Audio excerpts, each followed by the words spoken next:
नमस्कार मित्रों, स्वागत है आप सभी का एक बार फिर हमारे वाणीव्रत चैनल पर। मित्रों, जैसा कि हम सभी जानते हैं, अभी का जो युग चल रहा है उससे कलयुग माना जाता है। इस युग में हो रहे हैं पापों के वजह से लोगों के मन में यह ख्याल उठता रहता है कि कलयुग का अंत कब और कैसा होगा। मित्रों, सनातन धर्म ग्रंथों और वेदों के अनुसार हिंदू धर्म में 4 युग यानी सतयुग, त्रेतायुग, द्वापर युग और कलयुग बताया गया है। हर युग का समय निर्धारित किया हुआ होता है। जब युग का निर्धारित किया हुआ समय पूर्ण हो जाता है तब युग परिवर्तन होता है। युग परिवर्तन के अनुसार सब कुछ बदल जाता है। युगों की आयु, इंसानों की आयु एवं उनके विकास एवं सभी जीव जंतु युग के अनुसार बदल जाते हैं। तो आज हम बात करेंगे जो युग अभी चल रहा है, कलयुग के बारे में। कलयुग का समय पूर्ण होने पर इसका अंत किस प्रकार होगा। मित्रों, हिंदू धर्म एवं पुराणों के अनुसार कलयुग की आयु 4,32,000 साल बताई गई है। युगों की आयु हर युग में पाप बढ़ने पर समय अनुपात के द्वारा घटती चली जाती है। 4 युगों में प्रथम युग होता है सतयुग, जिसकी आयु 17,28,000 वर्ष की होती है। उसके बाद आता है त्रेतायुग, जिसकी आयु 12,96,000 वर्ष की हो जाती है।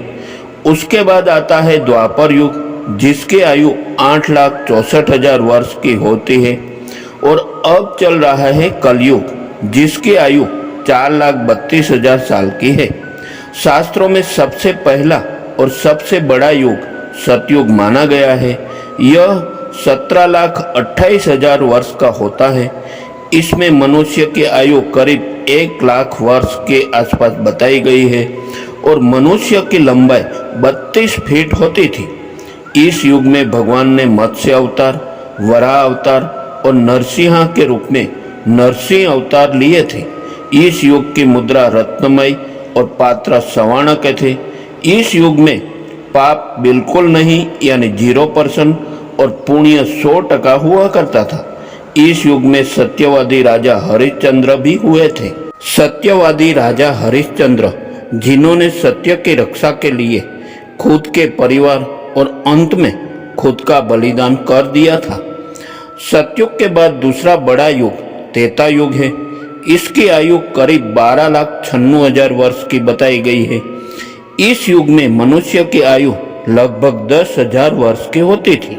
मनुष्य की लंबाई 21 फीट होती थी। इसी युग में भगवान राम ने अवतार लिया था। इस युग में राम ने रावण का वध किया था। राम के अलावा वामन और परशुराम का भी अवतार हो गए हैं। इस युग की मुद्रा और पात्र चांदी के थे। त्रेता युग में पाप 25% और पुण्य 75% था।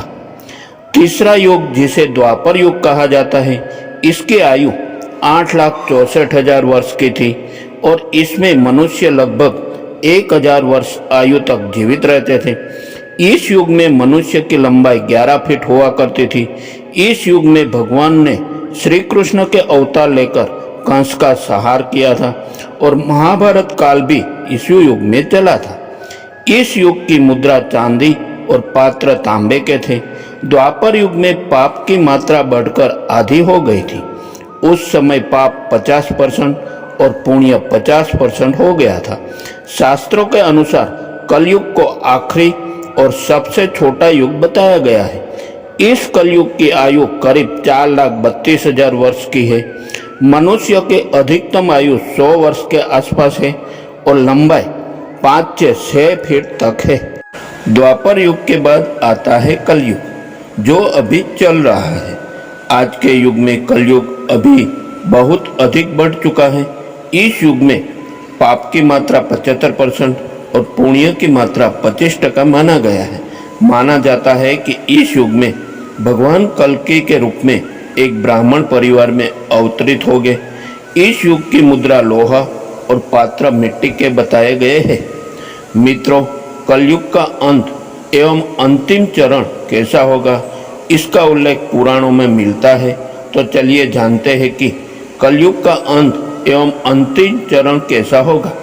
हिंदू धर्म शास्त्रों एवं श्रीमद् भागवत और भविष्य पुराण के अनुसार जब कलयुग अपने चरम सीमा पर होगा तब पाप कर्म करने वाले मनुष्यों की संख्या अधिक से अधिक बढ़ जाएगी। तब इस संसार में अधर्म का सम्राट तेजी से बढ़ जाएगा। हर जगह चोरी, डकैती, लूटपाट, हत्या, अधर्म जैसे कार्य होंगे। कलयुग यानी काला युग, जिस युग में सभी के मन में असंतोष हो, सभी मानसिक रूप से दुखी हो, वह युग कलयुग है। इस युग में धर्म का सिर्फ 1/4 अंश ही रह जाता है। कलयुग का प्रारंभ 3102 ईसा पूर्व से हुआ था। श्रीमद् भागवत पुराण और भविष्य पुराण में कलयुग के अंत का वर्णन मिलता है। सबसे पहले हम वह जानते हैं कि कलयुग अभी कितना बाकी है। अभी कलयुग का प्रथम चरण चल रहा है। कलयुग का प्रारंभ 3102 ईसा पूर्व से हुआ था, जब 5 ग्रह मंगल, बुध, शुक्र, बृहस्पति और शनि मेष राशि पर 0 डिग्री पर हो गए थे। इसका मतलब यही कि पहले के 3102 वर्ष और अभी 2024 चल रहा है। दोनों को जोड़ दिया जाए तो 5126 वर्ष होगा।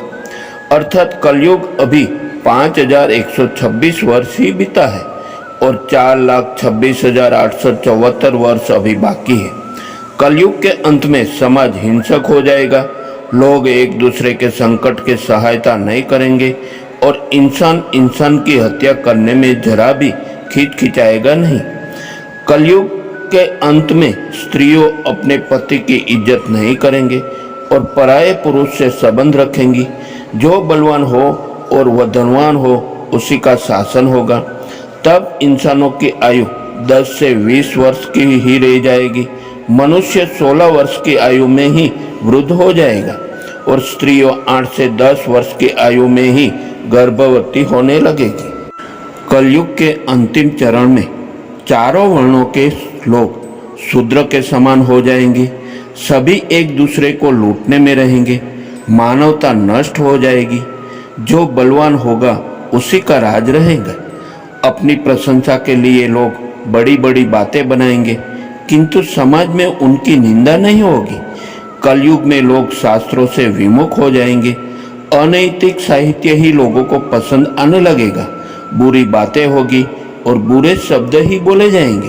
स्त्री और पुरुष दोनों ही अधर्मी हो जाएंगे। स्त्रियों पतिव्रता धर्म का पालन करना बंद कर देगी और पुरुषों भी ऐसा करेंगे।